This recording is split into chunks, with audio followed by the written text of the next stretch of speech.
TV Patrol.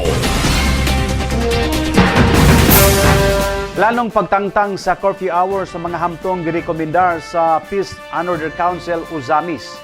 Miani og positibong reaksyon sa local business sector sa Uzamis ang rekomendasyon sa Peace and Order Council nga nagtumong sa pagtangtang sa curfew hour implementation alang sa mga hamtong. Usa sa mga council member nga mipadayag og pagpabor sa maong rekomendasyon mao si Honorable Katkat Lim.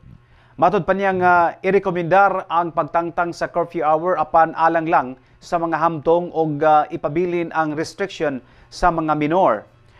Kung kini ipatuman pinaagi sa gahom sa ordinansa, dalan kini nga mabibo pagbalik ang aktibidad sa kagabion, gumikan kay dili na malimitahan ang presensya sa mga hamtong nga gustong mopalabay og oras panahon sa kagabion.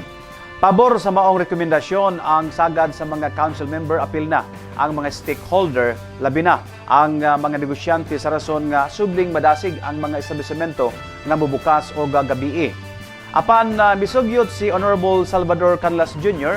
na kon magtangtang og curfew hour sa mga hamtong dili lang i-appeal sa implementasyon ang mga rural barangay sa Cabalaka nga basin musiaw ang mga kawatan og manok.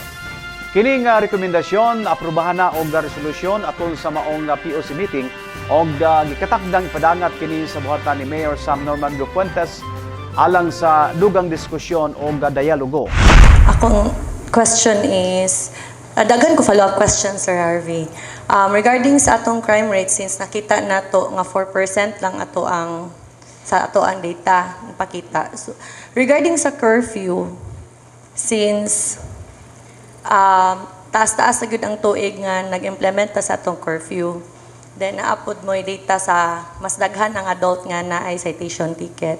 And in connection to our economic growth sa Uzamis, can you recommend sa inyo nga pwede na nato i-lift ang curfew sa adults and ang minors lang ang angayan nga naadjud po'y mga relatives or ang naka-benefit is atong neighboring municipalities and cities kay they are open while we are closed.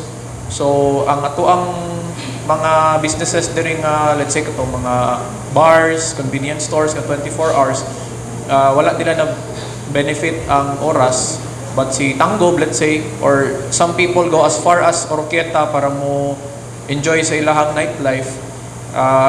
Sila mo'y nakakuha sa to ang market. Maybe if the city deems it to be possible or advantageous to us, kung pwede ma-lift ang curfew. Mo suggest lang pagkubayan anang curfew, ako lang i-specify nga within city proper lang unta kay kanang sa rural mga barangay murag kanang mga orasa magod 10 to tamag 4 mao gini tingkawat dito manok. Of course, we have here our city admin could always bring that out, our city mayor. So our police chief, Sir Harvey, and I will try endeavor to talk with our city mayor to discuss the matter with him for the possible lifting of the curfew only for the adults. One TV Patrol.